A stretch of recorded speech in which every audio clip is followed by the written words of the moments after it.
to the Esmeralda Card Studio. Today we're going to customize an ordinary glass bottle or holder from the Dollarama or the dollar store into a personalized gift that you can add anything on the inside. This one specifically is going to be for my granddaughter. I'm going to put her name on and a design on top. And I'm going to put it full of candy, and afterwards, once the candy is done, she can use it for whatever she wants to. So let's get started. We're going to need our glass container. You don't necessarily have to use a glass container. You can use, repurpose a can for this as well. So our designs that we're going to use, as well as the name that you're going to put on. And then the pewter pieces you will need, or whichever metal you're going to use, just needs to be big enough to fit both the name as well as the design. We're going to need our painter's tape as usual, just to adhere our design to the pewter. In the end, we're going to need Sookwang tape to adhere our pewter to the container. Pencil to trace our design, and then the essential tools that we always have, which is a couple different of the Teflon tip tools, as well as paper stumps and a stylus, and this is just a plastic little stylus. Our work surfaces, which is a semi-soft surface, a paper pad, and a hard surface. And today I'm just going to use a towel because it was handy. And then as for patina, I'm going to do the faux patina on this, which we're going to use the water-based marker with, as well as some paper towel to wipe it off. First, I'm going to use the lid of the can or the bottle, and I'm just going to place it onto my pewter and trace it, just to make sure that I have enough space for it, or the design fits in there. Actually, I could have gone a little bit lower there, but it's okay. So there you go. And next step is just more or less center the design. The design isn't really, because some of these little rays are shorter and longer than others. So just more or less try and get it in the center. And as usual, we're just going to tape it down to make sure that it stays in place as we are tracing it. So that was the first one. The second one is our name. So I'm just going to tape down her name. Again, I'm just going to more or less center it. And tape it down, and then we can start with our embossing.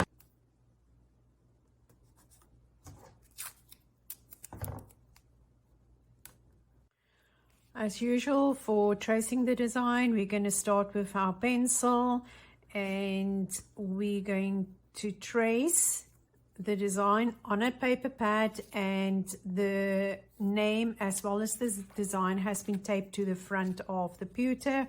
And just always make sure that you can see it on the back as well.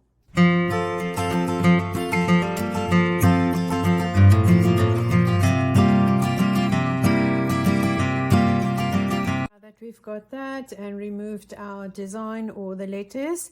Next step is we're going to start embossing. So when I do names or words or anything like that, I try to start in the center and then work my way out, especially when it is something bigger like that, because even if you can still go wider, but when you get to the end, it can be looking really wonky, or you can run out of space when you have not enough space. So but basically what I'm doing is, and I'm using a Teflon tip tool, and it has a small little ball. There is two that I'm having. The one is a bigger ball, and this is a smaller ball. So I'm using the smaller one, and all I'm doing is I'm working on my semi-soft surface, and I am retracing my letter, and it is the letter L that I am retracing.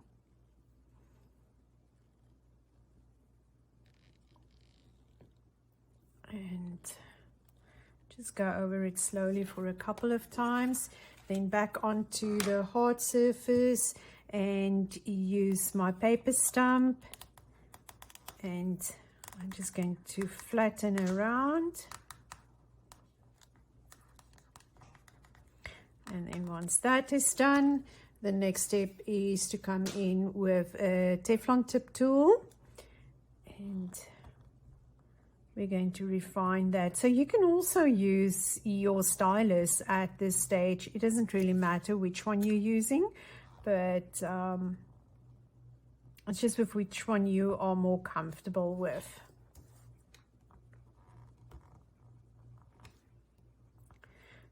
And with refining, it basically comes down to you are shaping the letter or the design. Now, this doesn't look like an L anymore, maybe. Yeah, that looks a little bit better. Okay.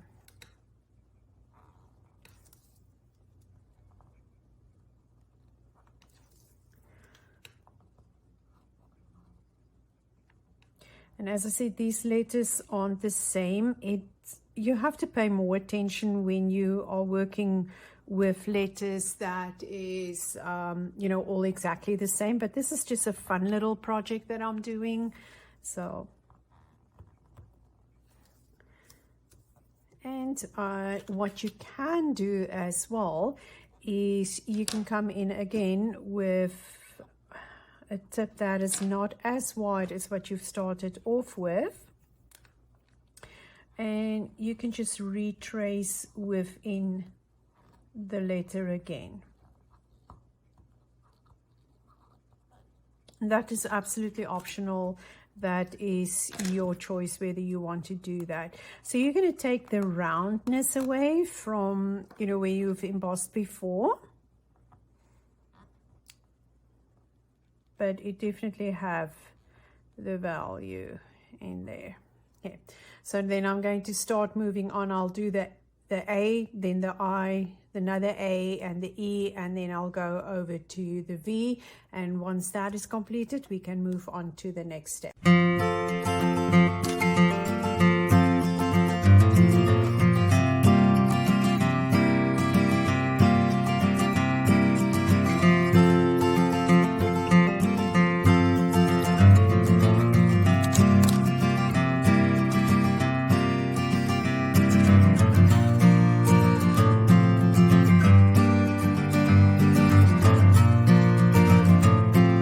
When it comes to the I or the dot on the I, I'm just going to use a cup and ball tool, and oh, maybe not this big size. Let me just go one size down. And again, I'm just going to go straight in from the top, 90 degrees, wiggle, wiggle, wiggle, lift it up onto my hard surface, and I'm going to cup it, and there I have that perfect. And afterwards I was actually thinking, oh, why did I do a perfect little ball with the wavy letters? But it's done now. Okay, so the next step is I'm just going to fill in the background here, and for that I'm going to use a my stylus, and I'm just going to go in and I'm going to mimic those little squirrels or squiggles that is there. I might add in something else, but I'm just literally going to do some squiggles all over the place here.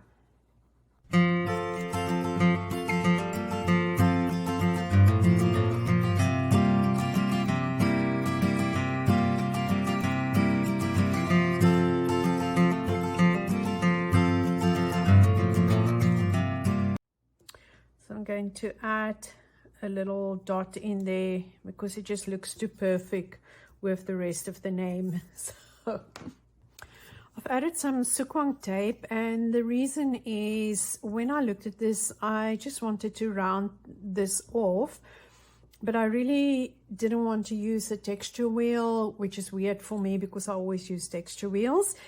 So I thought I'll grab some of my scissors, and I don't know if this scissors is going to cut through everything, but I'm going to try. So let's just see. Yep, it does. So I'm just using the wavy scissors and to cut through or to cut the edges here, just to do something different. And this one, oh, I might cut into the name on top. I just realized that now. We'll see. So just line them up and cut again. Line them up. I know years ago these things were so in fashion, and I kept mine, and now I'm really glad because I actually starting to use them quite often for small little things like this, projects, just to round it off. Ooh, I hope I'm not going to cut into the name. Yeah, let's see.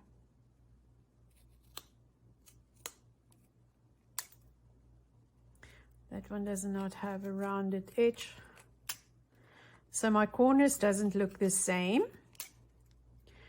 If that is something that is going to bug you, I would suggest that you really pay attention to that. But as for me,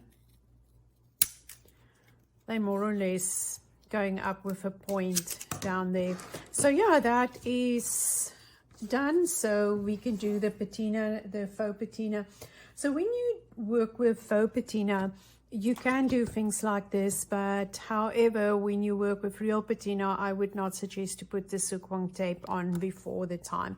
And next we're going to move on to our design. The design, it's going to be very similar. Well, the start is going to be similar than there. So the squill that is there, now I'm going to use the big ball Teflon tip tool.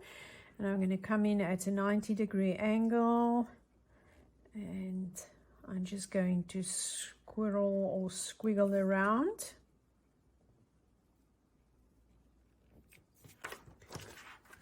Go to the front, the same as always.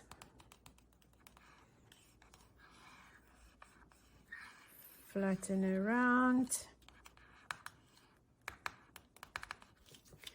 I think I'm just going to run it on the hard surface.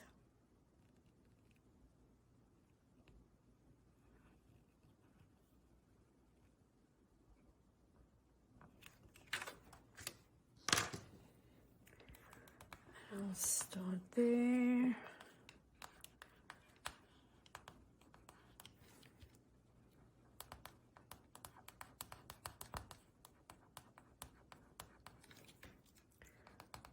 I'm going to finish, and with that being done, I'm going to come back onto my my semi-soft surface, and I'm just going to retrace that again. And this is just really playing around until you are satisfied with how the outcome is of your squiggle, or whatever you want to call this. I guess it is a squiggle.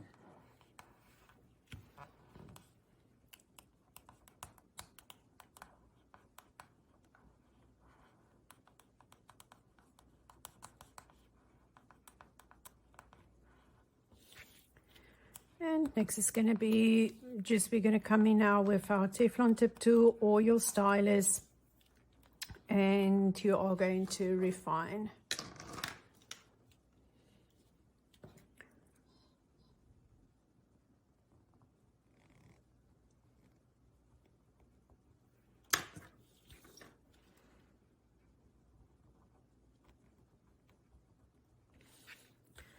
So this one is going into the point there.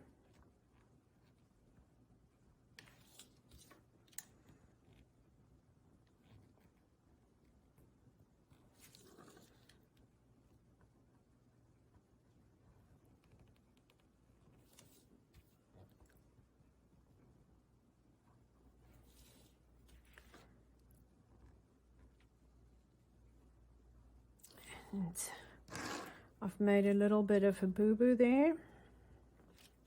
If there's a wall to fix it, there's a way to fix it. So we can just come in with our Teflon tip tool and open that again.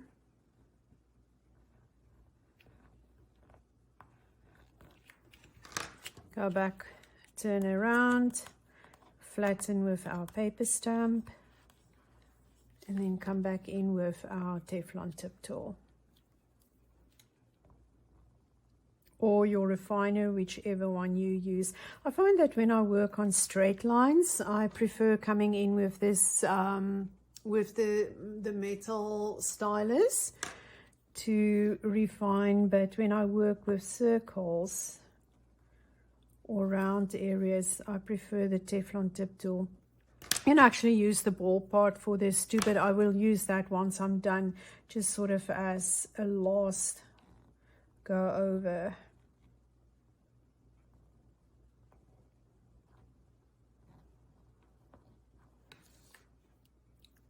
Most of my bigger projects, I would use that as the last refining step. This just doesn't want to come right. I keep on closing it. Maybe it wants to be closed, I don't know. Okay.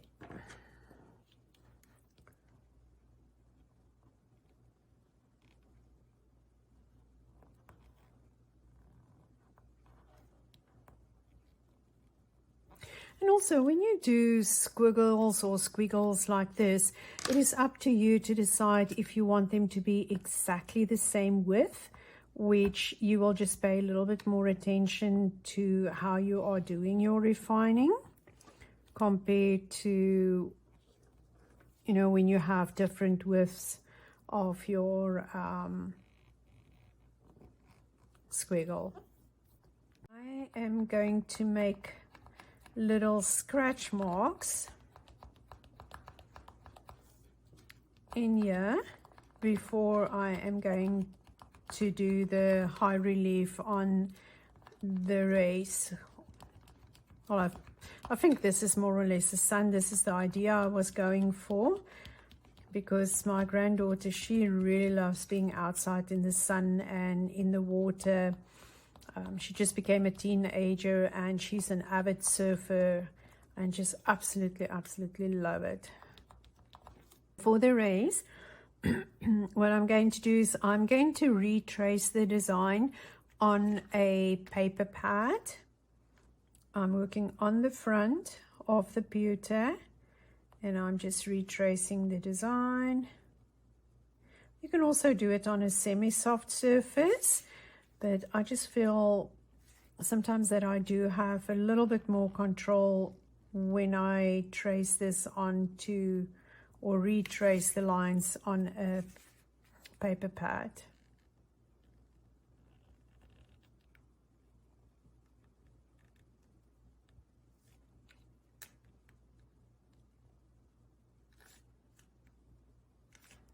For our next step, we're going to put our paper pad off to the side and we are going to work on our semi-hard surface. And now we are going to work on the back of the pewter and we are going to reline the design right on the inside of the line that we have just retraced on the paper pad. So as close to that line on the inside as what you can.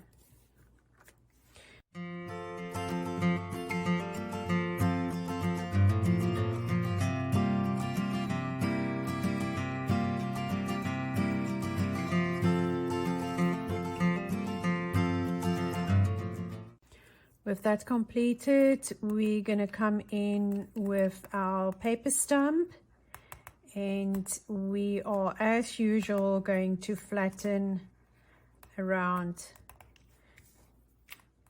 the whole design that we have just sort of popped from the outside.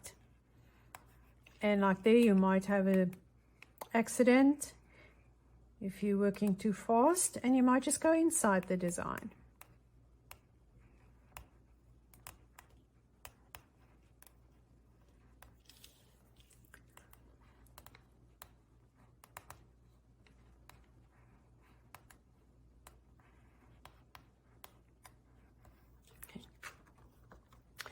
Then we're going to go back onto our our semi-soft surface, and we're going to work on the back, and we are actually going to push this out. And you can use your finger too if you want to. I would actually start in the center and just using my finger, and then when I go into the race, I will start using my paper stump. But I think I need a different one, yeah.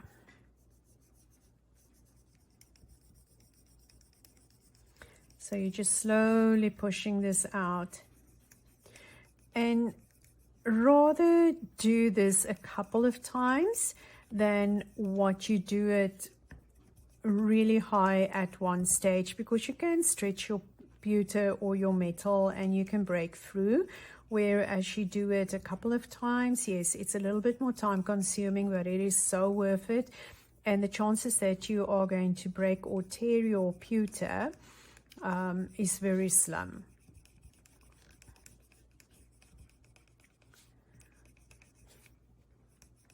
So just keep on pushing it out.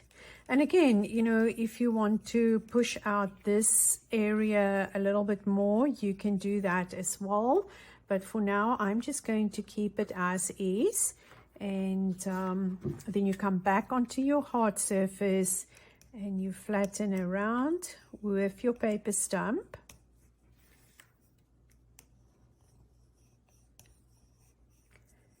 And once you have done that, at this point you will come in with either your Teflon refiner or your metal refiner, and you will refine your design. So as for this one, you can get a smooth design too, but I wanted to have the and that's why I've changed to this specific paper stump, so that I can make, I don't know if you can pick it up, but you can see there, it looks like these little lines there, and I specifically want that look. So then once I've gone around with my paper stump, I'm going to come in with my refiner and I'm going to refine. And you will do this all around. And then once you have done this all around, and you feel you would like to pop your design a little bit more, or want a little bit more high relief, you will turn it around, go back onto your soft surface, pop them out again, come back in with your paper stump and flatten on the front around your design, and then again come in with your Teflon tip tool or your stylus and you will refine. So this is a process that you keep on repeating until you feel you have raised the design to your liking. So I'm almost once around. Next, what I'm going to do is the same as what I've done on the name for the background. I'm just going to come in and I'm going to make these little squirrels all around. And once that is completed, I will go and add some wax to this area here. I didn't feel the need to add wax to the name because it's going to be hard to really flatten that. However, this can be easy flattened. So squiggles and then fill it up with wax. And the next step will be to add the Sookwang tape. I'm also going to cut out the circle using the scissors. It might end up in a disaster because I can't even use the scissors on a straight line, so I don't know how well it's going to work on a round surface, but I'm going to try and go for it. So yeah, it's as I said, our granddaughter, she's a teenager now and she's just gone into junior high. I think that's what they call it, and they also moved provinces, so the new school they actually gave her this nickname, and so she's very proud of it, and that's why I've decided I will make her this little container with her new nickname on for the new school that she's attending now. Okay, doesn't really look like it's a circle, but let's see. Oh no, it actually looks not too bad. It can work on here. Yep, no, perfect. Next up is blackening. It's going to be wiping with an alcohol swab, coloring in with the water-based marker, and then remove the ink again. There is a video that I did that I will link below on exactly how to do the faux patina.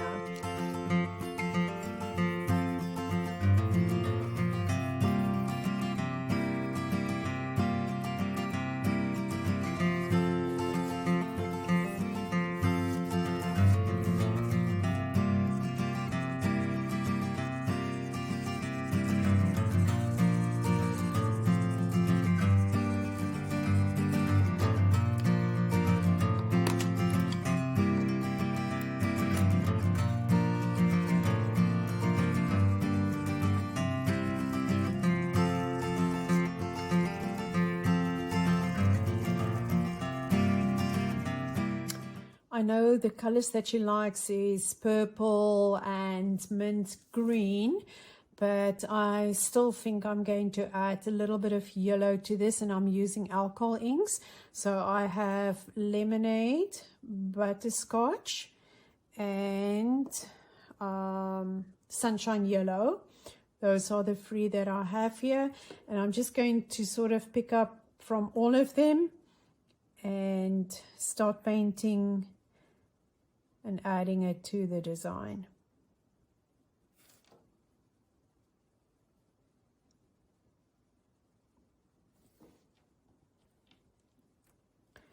And I will pick up at random.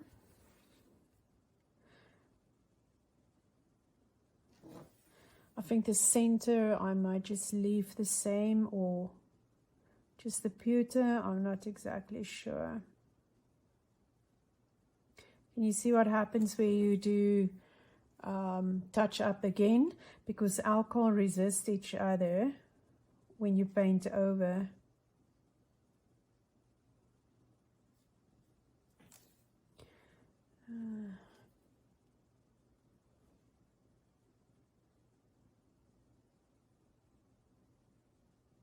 So when you add color to your designs, your pewter or metal, and you do the faux patina, it's always good to add it afterwards and not to do it before the time. It just makes sort of sense.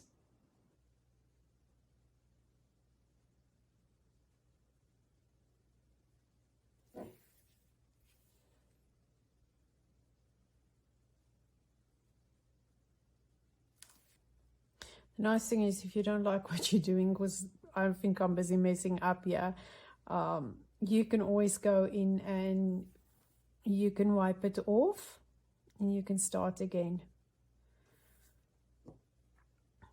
Which color is this? This is the lemonade. So that's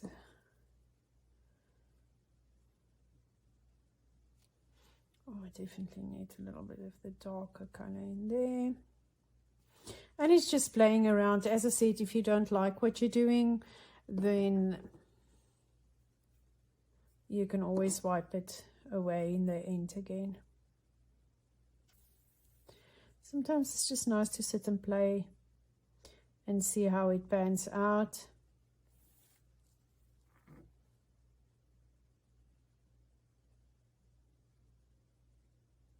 I think I like what is happening here.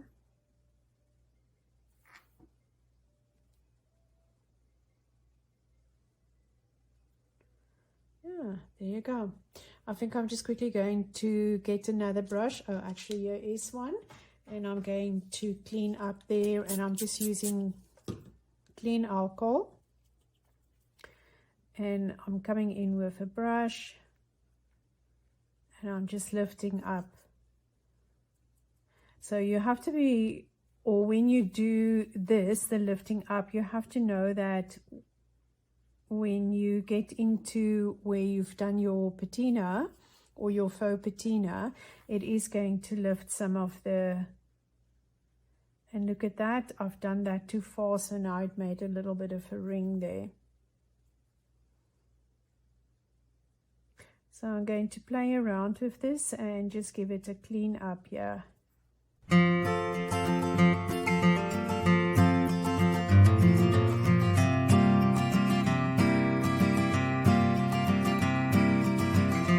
What I've done when I was busy playing there is I picked up a little bit of the alcohol with this funny old brush, and then I just dab, dab, dab, dab, dab, and it actually gave it a very nice effect, almost like a sort of a rust effect, and I really like that. So now I'm coming in with this other brush, and I'm just cleaning away. I'm going to try not to touch any of the inside the rays, so just on the background. This usually works better if you leave your alcohol ink to dry for quite some time, or quite a while, but I just don't have time for that.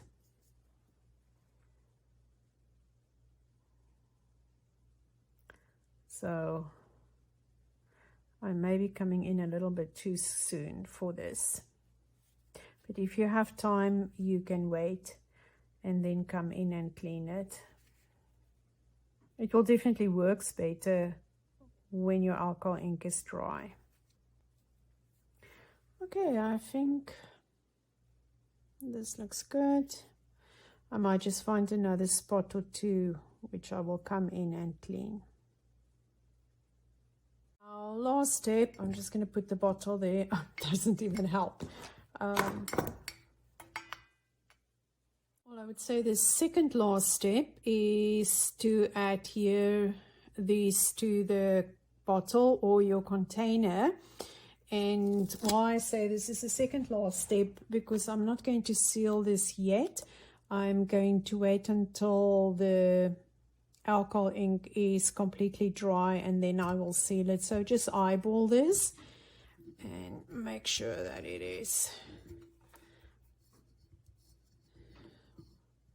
all down, and like always, just make sure that your ends are down properly, so that if somebody picks it up or put their finger over there, that it doesn't lift up.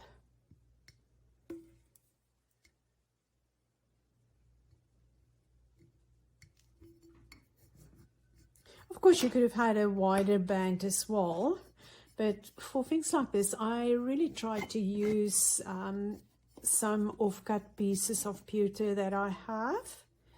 And next is the sun.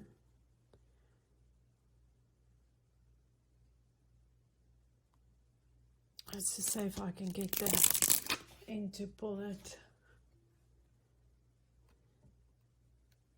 And it doesn't really matter because there's no really a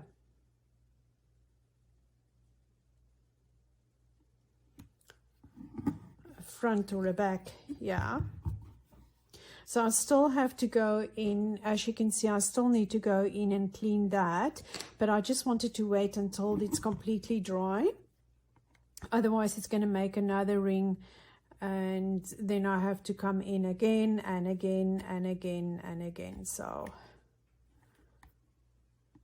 I will leave that until later on, or maybe it can just stay like that. It doesn't really matter. I can always try and just color it in with a different color, but I like this sort of rusty effect that it got there. So yeah, there the stash bottle is all done, except for sealing.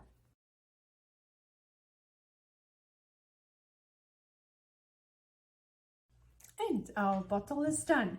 So we have the name on. In hindsight, I was thinking, when you look at it from the opposite side, I should have added some scrapbook paper behind this, similar to what we've done with the tea light candle holders, but now it's too late and I'm not going to pull this out. And then of course with the little sun, because as I said, she's always in the water and the sun, that's what she loves. So I'm going to fold this up with some candy or nuts or something for her and just take it with for next time when we're going to see them again. But the possibilities are absolutely endless. Think about if you have a grandchild or somebody, a friend's daughter that, you know, have a lot of hairpins or elastics, things like that, or ponytails. They can always, you know, you can fill it up with that and give it to them as a gift. So the wrapping is part of a gift that they can also use afterwards. Thank you so much for spending time with me in the studio today, and always remember, the world of reality has its limits, the world of imagination is boundless.